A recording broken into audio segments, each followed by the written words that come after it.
Assalamualaikum warahmatullahi wabarakatuh. Salam literasi, sahabat-sahabat literasi. Kali ini saya akan melanjutkan membaca buku novel Dunia Sophie karya Justin Girder yang bertemakan Athena. Selamat mendengarkan. Athena.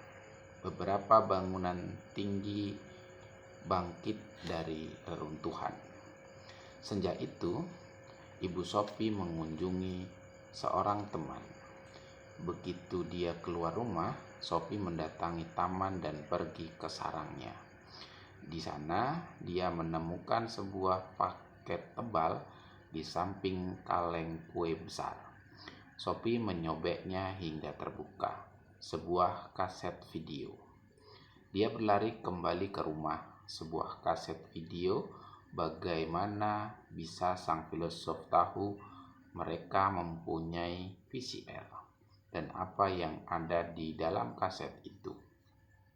Sophie memasukkan kaset itu ke dalam pemutarnya. Sebuah kota yang berantakan hancur di layar televisi. Ketika kamera membidik Akropolis, Sophie menyadari bahwa itu pastilah Athena. Dia sudah sering melihat gambar-gambar yang menunjukkan reruntuhan di sana.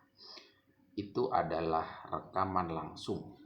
Para turis berpakaian musim panas dengan kamera tersandar di bahu berkerumunan di seputar reruntuhan.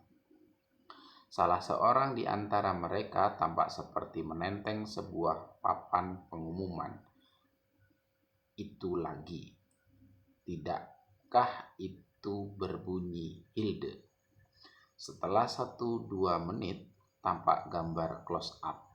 Seorang pria setengah umur. Dia agak pendek dengan janggut hitam yang dicukur rapi dan mengenakan sebuah baret biru. Dia memandang ke arah kamera dan berkata, "Selamat datang di Athena, Sophie. Seperti yang mungkin kamu duga, akulah Alberto Knopf. Jika tidak, aku akan mengulangi pertanyaanku bahwa si kelinci besar tengah ditarik keluar dari topi pesulap alam raya. Kami sedang berdiri di Akropolis." Kata itu berarti benteng, atau yang lebih tepat lagi, kota di atas bukit. Manusia telah ada di sini sejak zaman batu. Alasannya tentu saja adalah lokasinya yang unik. Dataran tinggi memberi perlindungan kuat dari serangan musuh. Dari Akropolis dapat dilihat dengan jelas salah satu pelabuhan terbaik di Laut Tengah. Ketika orang-orang Athena awal mulai berkembang di wilayah bawah dataran tinggi itu, Akropolis digunakan sebagai kubu dan kuil suci. Pada paruh pertama abad ke-5 sebelum Masehi, sebuah perang sengit berlangsung melawan bangsa Persia. Dan pada 480, Raja Persia Xerxes merampas Athena dan membakar seluruh bangunan batu di Akropolis. 1 tahun kemudian, bangsa Persia berhasil dikalahkan, dan itulah awal zaman keemasan Athena. Akropolis dibangun kembali, lebih hebat dan lebih indah daripada sebelumnya, dan kini semata-mata menjadi kuil suci. Inilah masa ketika Sokrates berkelana di jalan-jalan dan alun-alun, berbicara dengan para penduduk Athena. Dengan demikian, dia telah menyaksikan kelahiran kembali Akropolis dan menyaksikan pembangunan seluruh gedung indah yang kita lihat di sekitar itu. Dan betapa hebatnya di lingkungan bangunan itu, di belakangku, kamu dapat melihat kuil terbesar, Parthenon, yang berarti tempat sang perawan. Itu dibangun sebagai penghormatan kepada Athena, Dewi Pelindung Athena. Struktur marmer yang sangat besar itu tidak mempunyai satu garis lurus pun. Keempat sisinya sedikit melengkung sehingga membuat gedung ini tampak tidak terlalu berat.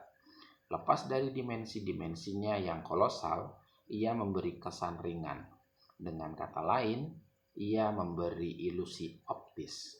Tiang-tiangnya sedikit melengkung ke dalam dan akan membentuk piramida setinggi 1.500 meter jika membumbung lurus ke atas kuil.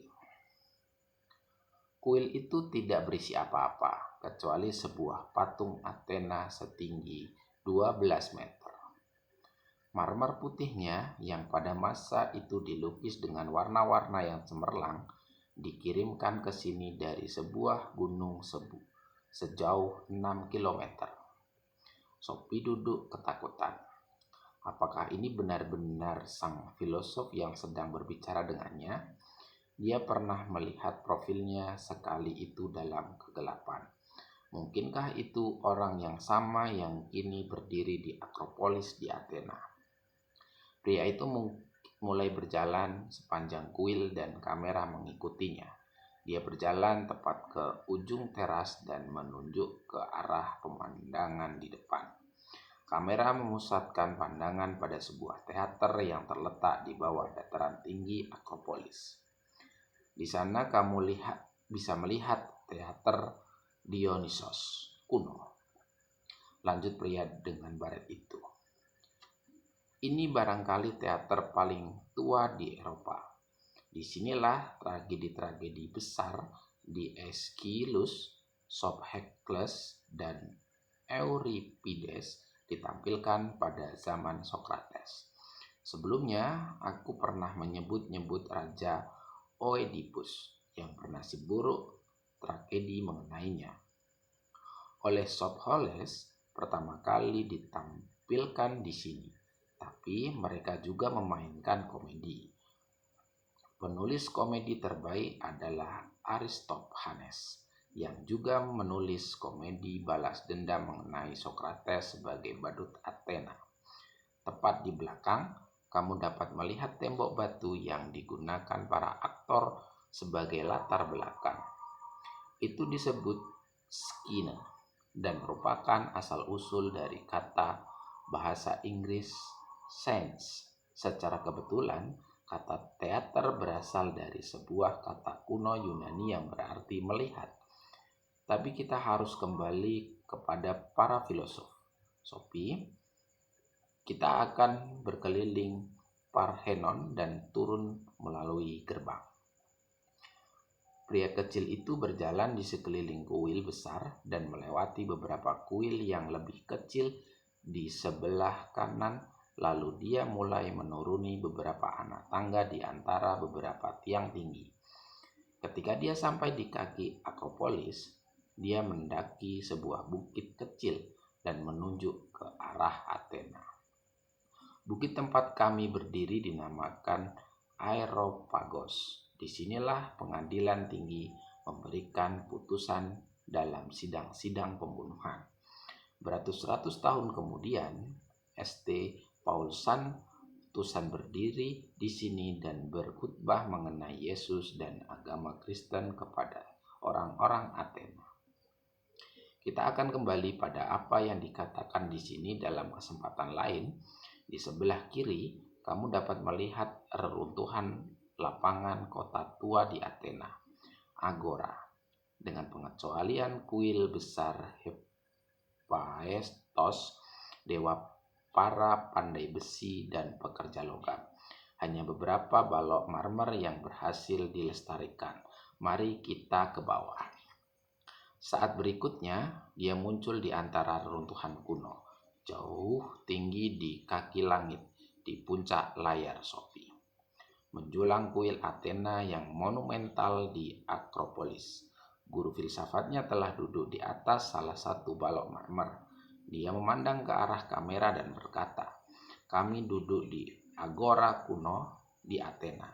Suatu pemandangan yang menyedihkan, bukan? Kini maksudku, tapi dulu ia dikelilingi oleh kuil-kuil indah. gedung-gedung pengadilan,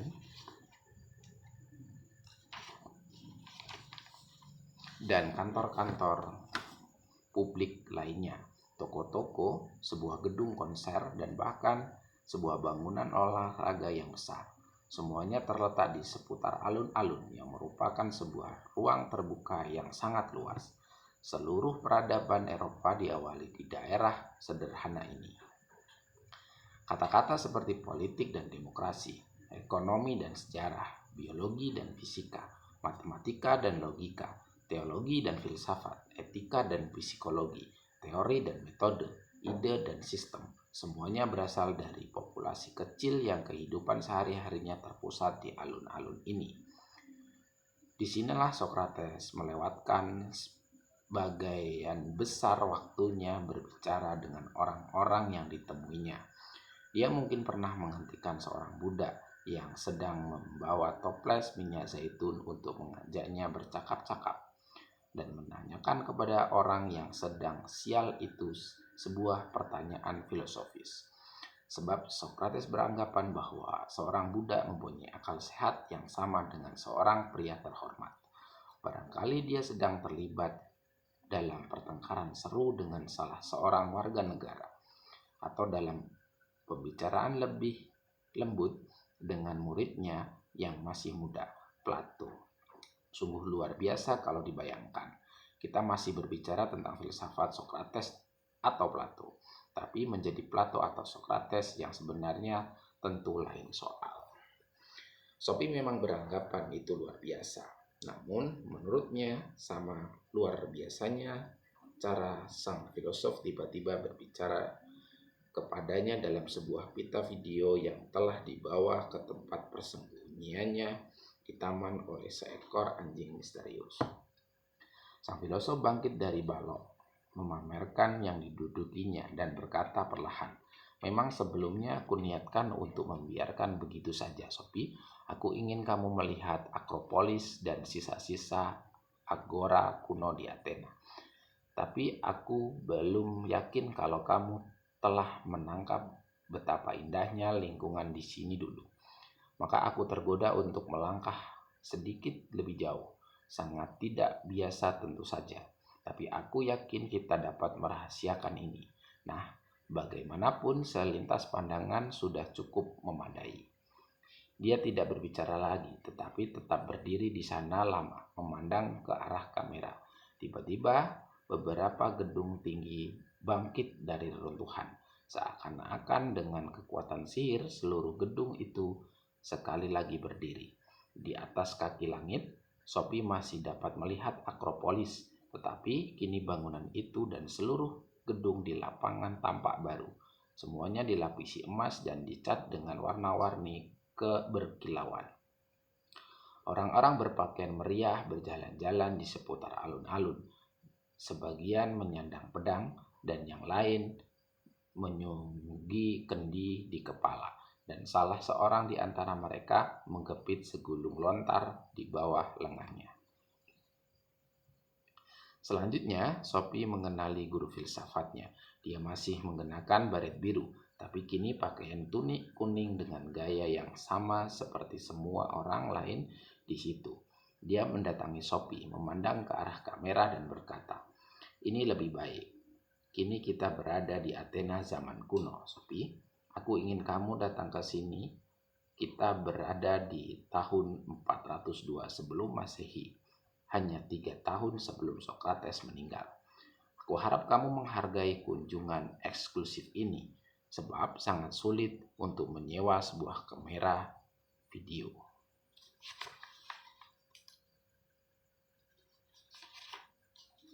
Sophie merasa pusing.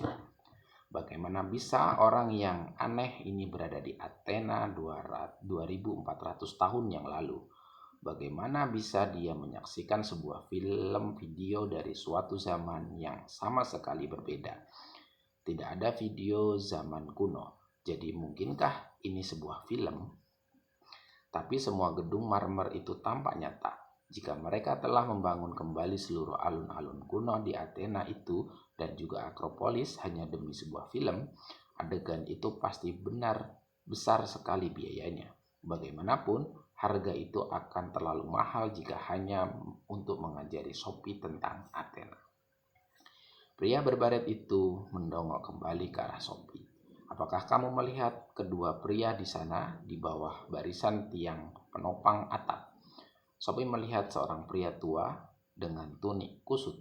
Dia mempunyai janggut yang tidak terurus, hidung pendek dan besar, sepasang mata seperti gerek kayu, dan pipi tembem. Di sampingnya berdiri seorang pria ganteng. Itulah Sokrates dan muridnya yang masih muda, Plato. Kamu akan bertemu sendiri dengan mereka. Sang filosof mendatangi kedua pria itu, melepaskan baretnya, dan mengucapkan sesuatu yang tidak dipahami Sophie. Itu pasti pembicaraan dalam bahasa Yunani. Lalu dia memandang ke arah kamera dan berkata, "Aku katakan kepada mereka bahwa kamu seorang gadis Norwegia yang sangat ingin bertemu dengan mereka. Maka, kini Plato akan memberikan beberapa pertanyaan untuk kamu pikirkan. Tapi, kita harus melakukan cepat-cepat sebelum para pengawal menemukan kami." Sophie merasa darah mengaliri pelipisnya ketika pria muda itu melangkah maju dan memandang kamera. "Selamat datang di Athena, Sophie," katanya dengan suara lembut. Dia berbicara dengan aksen pada suaranya. "Namaku Plato dan aku akan memberimu 4 tugas. Pertama, kamu harus memikirkan bagaimana seorang tukang roti membuat 50 buah kue yang persis sama. Selanjutnya, kamu dapat menanyakan kepada dirimu sendiri mengapa semua kuda itu sama. Lalu, kamu harus memutuskan apakah manusia itu mempunyai jiwa yang kekal. Dan akhirnya, kamu harus menjawab apakah pria dan wanita sama-sama bijaksana. Semoga sukses." Lalu gambar di layar televisi menghilang. Sophie memutar dan memutarnya kembali pita itu, tapi dia sudah melihat semua yang terekam di sana. Sophie berusaha untuk memikirkan segalanya dengan jernih. Namun, begitu dia memikirkan sesuatu yang lain menyerbu masuk sebelum dia selesai memikirkan yang pertama hingga tuntas. Dia sudah tahu sejak awal bahwa guru filsafatnya eksentrik. Tapi ketika dia mulai menggunakan metode pengajaran yang menyimpang dari hukum alam, Sophie menganggap dia sudah melangkah terlalu jauh. Apakah dia benar-benar telah melihat Sokrates dan Plato di televisi? Tentu saja tidak, itu mustahil. Tapi jelas itu bukan film kartun. Sophie mengeluarkan kaset dari pemutar video dan lari ke atas menuju kamarnya dengan benda itu. Dia meletakkan di rak paling atas bersama semua balok Lego. Lalu dia tenggelam di tempat tidurnya, kelelahan dan jatuh tertidur. Beberapa jam kemudian, ibunya masuk ke kamar. Dia menggoyang-goyang Sophie dengan lembut dan berkata, "Ada apa, Sophie? Kamu pergi tidur dengan mengenakan baju lengkap?" Sophie mengedip-ngedipkan matanya dengan mengantuk. "Aku baru saja pergi ke Athena," gumamnya. Hanya itulah yang dapat dikatakannya sebelum dia bergulir dan kembali tidur. Demikian bacaan saya tentang dunia Sophie. Pada pertemuan selanjutnya topiknya Plato. Demikian saya akhiri. Wassalamualaikum warahmatullahi wabarakatuh.